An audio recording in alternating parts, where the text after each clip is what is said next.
Assalamualaikum warahmatullahi wabarakatuh. Mohon maaf anak-anak, ini tentang kalor dan perpindahannya bab 5 saya tulis tangan ya. Biasanya untuk kalian catat nanti saya kirim ke WA gitu ya. Kalor dan perpindahannya, kita harus tahu dulu kalor itu apa. Secara garis besar, kalor adalah energi panas. Ingat ya, kalor itu adalah energi panas. Nah, ini bisa kita contohkan pada perubahan wujud. Ya, ada zat padat, cair maupun gas. Nah, ini anak-anak, untuk gas ke padat prosesnya namanya mengkristal, ya kan? Kemudian padat ke gas menyublim, padat ke cair mencair, cair ke padat membeku, cair ke gas yaitu menguap, gas ke cair yaitu mengembun. Apa hubungannya dengan kalor? Kita lihat dulu. Yang saya beri tanda panah biru itu artinya melepaskan kalor atau melepaskan energi panas. Kalau melepaskan energi panas berarti suhunya turun, gitu ya. Kemudian yang merah. Yang merah itu adalah menyerap kalor, berarti nanti suhunya semakin meningkat. Contohnya begini, padat ke cair. Padat itu kan contohnya es batu ya. Es batu kalau mau mencair harus dinaikkan suhunya sehingga membutuhkan kalor. Berarti dia menyerap kalor atau menerima kalor. Begitupun sebaliknya. Misalnya kita mau membuat es batu dari berwujud cair yaitu air nanti menjadi es, berarti padat, ya kan? Kalau ingin dari air menjadi es, berarti kan ada penurunan suhu. Kalau mau suhunya turun, berarti kalornya harus dilepas. Ada proses melepaskan kalor. Gitu ya. Kemudian kita masuk ke rumus kalor secara umum. Oh iya, untuk materi selengkapnya sudah ada di LKS, ini hanya tambahan ya anak-anak ya. Nah, ini rumus kalor berdasarkan perubahan wujud zat. Saya misalkan contoh pada es sampai menjadi uap air. Ada grafik seperti ini. Untuk yang vertikal itu adalah suhu, satuannya derajat Celcius. Kemudian yang horizontal yaitu waktu, satuannya adalah sekon. Kita lihat ya anak-anak ya, suhunya paling bawah ini negatif 5, kemudian ada 0, ada 100. Nah, saya anggap untuk garisnya ada A, B, C, D, E. Maksudnya begini anak-anak ya. Kita ke AB dulu. AB, kita lihat suhunya. Suhunya A itu negatif 5. Kemudian yang B adalah 0. Pada posisi ini, di suhu ini berarti berwujud es. Ya kan? Rumus kalor T1 sama dengan, ini T ya, kalor itu P sama dengan M kali CS kali delta T. Kenapa pakai CS? Karena ini bentuknya S. Ya. P itu kalor, M itu massa, C itu adalah kalor jenis, sedangkan delta T adalah perubahan suhu. Ingat, berkali-kali sudah saya ingatkan, delta T itu suhu akhir dikurangi suhu awal. Ya, jadi untuk kasus AB, A ini kan suhu awal yaitu negatif 5. Kemudian B ini kan suhu akhir yaitu 0. Untuk mencari delta T tadi suhu akhir dikurangi suhu awal. Jadi suhu B yaitu 0 dikurangi negatif 5 sama dengan 5. Gitu ya cara mencari delta T. Ini berbeda Cah untuk B ke C. Ya, B ke C mencari kalor, rumusnya adalah massa kali kalor lebur. Karena apa? Nah, di B posisinya ini kan masih padat, ya kan? Kemudian ada proses mencair. Pada saat es itu mencair, Kan airnya kan masih dingin, jadi ini suhunya 0, masih dingin. Ada proses melebur di situ dari padat meleleh ya menjadi cair sehingga berlaku ada kalor lebur. Gitu ya. Jadi rumusnya kalor di titik B ke C di garis BC itu massa kali kalor lebur. Kemudian C ke D, kita lihat suhunya. C tadi itu suhunya 0. Di sini airnya dingin ya. Naik ke atas, naik ke atas, naik ke atas. Suhunya meningkat sampai di titik D. Di titik D itu suhunya adalah 100 derajat Celcius ya. Di gambar ini seperti itu. Nah, untuk mencari kalor garis CD, rumusnya yaitu Q sama dengan M C air kali delta T. Kenapa C air? Karena di titik CD ya pada suhu 0 sampai 100 ini sudah tidak berbentuk es lagi, bentuknya sudah menjadi air. Jadi pakainya C air. M massa, C air, ini C kecil ya, C air itu kalor jenis air dan delta T perubahan suhu. Ingat, mencari delta T di sini itu adalah suhu akhir dikurangi suhu awal. Karena di titik CD, C ini suhu awalnya 0, kemudian suhu akhirnya 100. Berarti suhu akhir dikurangi suhu awal, 100 dikurangi 0. Gitu ya, beda ya. Delta T di AB dan CD itu berbeda. Kita lihat titiknya dulu. Nah, kemudian air ketika direbus terus-menerus, dia tidak akan naik ini, masih 100 derajat Celcius, ya, akan tetapi berubah wujud. Tidak mengalami kenaikan suhu, tapi akan berubah wujud. Ya, semulanya air, lama-lama akan menjadi uap. Karena ada proses menjadi uap, maka mencari kalor di titik DE, yaitu Q sama dengan massa kali kalor uap. Nah, buat diingat-ingat, kalau ada garis miring seperti ini kan miring, AB, kemudian CD kan miring. Ya, rumusnya itu MC delta T. Ingat-ingat ya, yang bagian miring-miring ini, rumusnya M kali C kali delta T. Kita lihat dulu bentuknya es maupun air. Paham ya? Kemudian yang lurus, mohon maaf semadaf lewat. Kemudian yang lurus BC maupun DE, ya kan, karena yang BC itu ada proses melebur, jadi pakai massa kali kalor lebur. Kalau DE karena ada proses uap, berarti massa kali kalor uap. Itu. Ini adalah keterangannya. Tadi sudah saya sampaikan ya. Oke, kita lanjut. Sebentar, kita lanjut dulu ke selanjutnya. Gambar selanjutnya.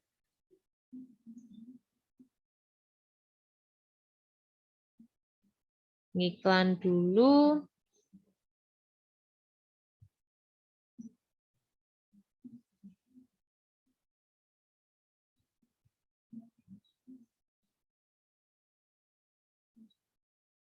Oke. Ke contoh soal. Ya. Contoh soal bisa dilihat pada LKS halaman 54 nomor 1. Saya gambarkan dulu. Gambarnya seperti ini ya. Ada suhunya negatif 5, 0, dan 60. Berarti ini di soal ini suhunya sampai 60 derajat Celcius. Kemudian, nah ini dari A ke B ada keterangannya bentuk wujudnya es, kemudian B ke C itu prosesnya mencair, C ke D itu menjadi air, kemudian ini untuk yang garis horizontal ini maksudnya adalah waktu ya atau sekon ya. Dari LKS diketahui massa sama dengan 50 gram. Kalor lebur sama dengan 80 kalori per gram. Kalor jenis es 0,5 kalori per gram derajat Celcius. Kalor jenis air sama dengan 1 kalori per gram derajat Celcius. Yang ditanyakan berapa kalor C ke D? Ya. Nah, yang ditanyakan hanya C ke D. Berarti hanya rumus yang di sini saja. Masih ingat kan? Kalau miring-miring tadi rumusnya Q sama dengan MC kali delta T. Bentuknya kan sudah air, berarti C-nya pakai yang air. Ya, yang S kita abaikan karena yang ditanyakan hanya kalor C ke D. Kita lanjut ke penyelesaian. Kita jawab ya. PCD, kalor CD sama dengan M kali C air kali delta T. M itu tadi massa ya, C itu kalor jenis air, delta T adalah perubahan suhu. Nah, karena delta T itu rumusnya suhu akhir dikurangi suhu awal, maka rumusnya saya tulis kembali. Massa tetap massa kali C air tetap. Delta T-nya saya rubah. T ini temperatur ya, temperatur kan suhu. TD maksudnya adalah suhu D, yaitu nanti ketemunya 60, kemudian dikurangi suhu awal. Suhu awalnya tadi adalah C, berarti TC. TC-nya tadi ini adalah 0. Itu ya. Kita masukkan masanya yaitu 50 gram. Kita tulis di sini, masanya 50. C air, kita lihat C air 1. Kita tulis 1 di sini. Dikali 60 dikurangi 0. Sudah ketemu ya 60 ya. 50 kali 1 itu 50. 60 dikurangi 0 itu 60. Jadi 50 kali 60 sama dengan 3000 kalori. Ingat, massa satuannya itu bisa gram, bisa kilogram. Kita lihat dulu ya untuk kawan-kawannya. Gram, ingat gram itu jodohnya sama kalori. Ya, kalau kilogram itu sama joule. Karena di sini itu pakai kalori dan hasil di pilihan gandanya itu kalori, maka masanya masih dalam bentuk gram. Tidak usah dirubah jadi kilogram. Paham ya? Jadi kalau di sini itu kalori, di sini masih gram. Kita lanjut ke contoh soal 2. Saya ambilkan juga dari LKS halaman 54 nomor 2. Nah, seperti ini gambarnya ya. Ada A, B, C, D sama. A di sini suhunya negatif 10, B suhunya ini 0, C suhunya juga 0, D suhunya adalah 30 derajat Celcius. Ayo, ini ada pengecoh, ada angka 20, ada 60, ada 75. Jangan terjebak di sini ya. Ini maksudnya adalah waktunya. Ya, proses A ke B membutuhkan waktu 20 sekon atau 20 detik. Nah, untuk sampai proses C membutuhkan waktu 60 sekon atau 1 menit atau 60 detik. Gitu ya, jadi jangan terkecoh dengan angka yang ada di bawah sini. Ini maksudnya adalah waktu yang ditempuh dalam proses perubahan wujud. Kita lanjutkan. Diketahui massa sama dengan 500 gram. Kita lihat yang lain, ternyata yang lain itu satuannya ada joule. Berarti massa yang semulanya 500 gram, kita jadikan kilogram. Berarti 500 gram sama dengan 0,5 kilogram. Kemudian, kalor jenis S atau CS sama dengan 2100 joule per kilogram derajat Celcius. C air atau kalor jenis air yaitu 4200 joule per kilogram derajat Celcius. Kemudian ada kalor lebur sama dengan 336.000 joule per kilogram. Yang ditanyakan adalah berapa kalor dari B, C, D. Ya, ada 3 titik ya, B, C, D. Nah, untuk mencari BCD, kita lihat dulu di grafiknya. BC itu kan tadi ada proses melebur atau proses mencair. Ya, jadi kita lihat di penyelesaian dijawab KBC. KBC tadi rumusnya massa kali kalor lebur karena ada proses melebur. Paham ya? Kita masukkan angkanya. Massa tadinya berapa nilainya? Oh, ternyata massa 0,5 kg. Oke, kita masukkan 0,5 dikali kalor leburnya. Kalor leburnya berapa? Kita lihat diketahui. Kalor leburnya ada 336.000. Berarti kita masukkan 336.000. Kita kalikan, ya. Titik ini artinya kali ya. M kali L berarti 0,5 dikali 336.000, ketemunya 168.000 Joule. Karena satuan K itu kalau tidak Joule ya kalori.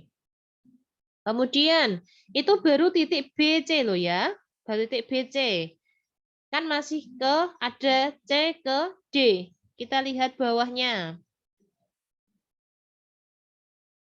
Nah, kalau BC tadi sudah ketemu, sekarang kita ke CD. CD, kalor titik C ke D. Ayo, masih ingat kan kalau miring-miring tadi, garisnya miring-miring tadi, ini bentuknya air. Rumusnya berarti MC air kali delta T. Yang miring-miring rumusnya MC delta T. Karena di titik C, D itu bentuknya sudah air, berarti C-nya pakai yang air. Ya, kita lihat dulu, masukkan dulu ya, ini M-nya masih sama C air, ini C air juga. Delta T, lihat delta T. Delta T itu suhu akhir dikurangi suhu awal. Karena suhu akhirnya itu di titik D, maka ini temperatur di D dikurangi suhu awalnya tadi di titik C, jadi saya tulis di suhu C. Itu ya, kita masukkan angkanya, massa tadi 0,5 kilogram.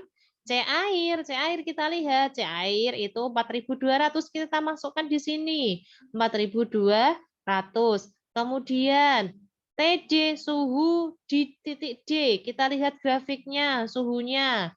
Nah, ternyata 30, kita tulis 30, dikurangi TC, suhu di titik C. Suhu di titik C berapa? Kita lihat. Oh, ternyata 0. Berarti 30 dikurangi 0. Saya tulis kembali, ini saya turunkan 0,5 dikali 4.200 dikali hasil pengurangan ini 30. Kita kalikan semua ya, 0,5 dikali 4.200 dikali 30 sama dengan 63.000 Joule. Karena yang ditanya itu keseluruhan BCD, berarti kita harus total semuanya ya. Berarti Q total sama dengan Q BC, kalornya BC ditambah kalornya CD.